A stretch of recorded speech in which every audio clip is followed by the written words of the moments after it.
Hai semua, apa kabar? Semoga sehat dan bahagia selalu ya. Kali ini kita akan belajar tentang jaringan tumbuhan. Sel-sel tumbuhan terbentuk dari sel-sel meristem yang kemudian berkembang menjadi beberapa tipe sel yang dikelompokkan menjadi jaringan dermal, jaringan dasar atau pengisi, dan jaringan pembuluh atau vaskuler.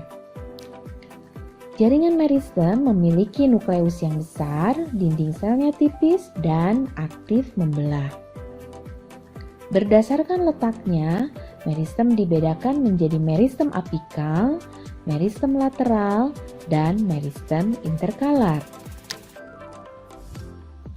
Meristem apikal terletak pada ujung batang dan akar, berperan dalam pertumbuhan primer berupa penambahan panjang. Meristem lateral membentuk silinder pada bagian dalam akar dan batang, berperan dalam pertumbuhan ke samping, menambah diameter akar dan batang.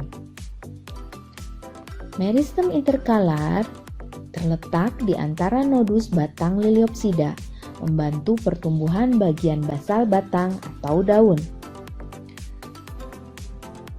Berikutnya adalah jaringan dasar yang meliputi parenkim, kolenkim, dan sklerenkim. Parenkim merupakan jaringan dasar utama dengan dinding sel yang tipis dan fleksibel. Sel-selnya tetap hidup saat dewasa dan berperan dalam sintesis dan penyimpanan, juga sebagai jaringan dasar atau pengisi. Selanjutnya kolenkim berperan sebagai penyokong. Sel-selnya hidup saat dewasa dan dindingnya mengalami penebalan yang tidak merata.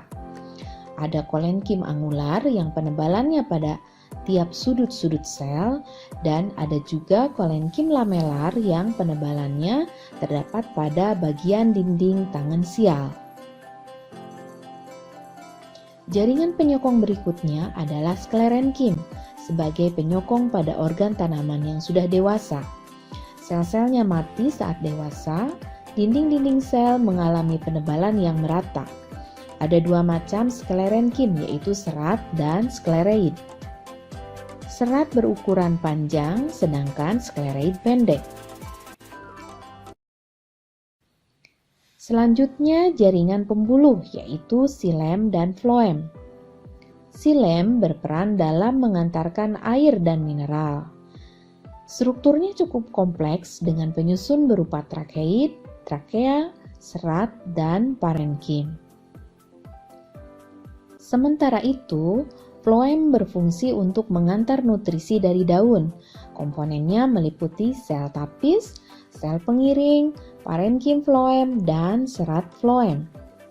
Last but not least, jaringan dermal berperan sebagai pelindung. Jaringan epidermal merupakan garis pertama pertahanan terhadap bahaya fisik dan patogen. Dapat berupa epidermis yang sel-selnya tersusun sangat rapat, dan pada banyak tumbuhan epidermis dilapisi oleh kutikula yang berfungsi untuk mengurangi penguapan. Dapat berupa juga sel penutup stomata, rambut akar, trikom, yaitu struktur yang menyerupai rambut umumnya ditemukan pada daun, serta periderm, yaitu jaringan gabus yang ditemukan pada batang tanaman berkayu. Sekian dulu belajar biologi kali ini. Terima kasih sudah menyimak. Sampai jumpa dalam topik biologi lainnya.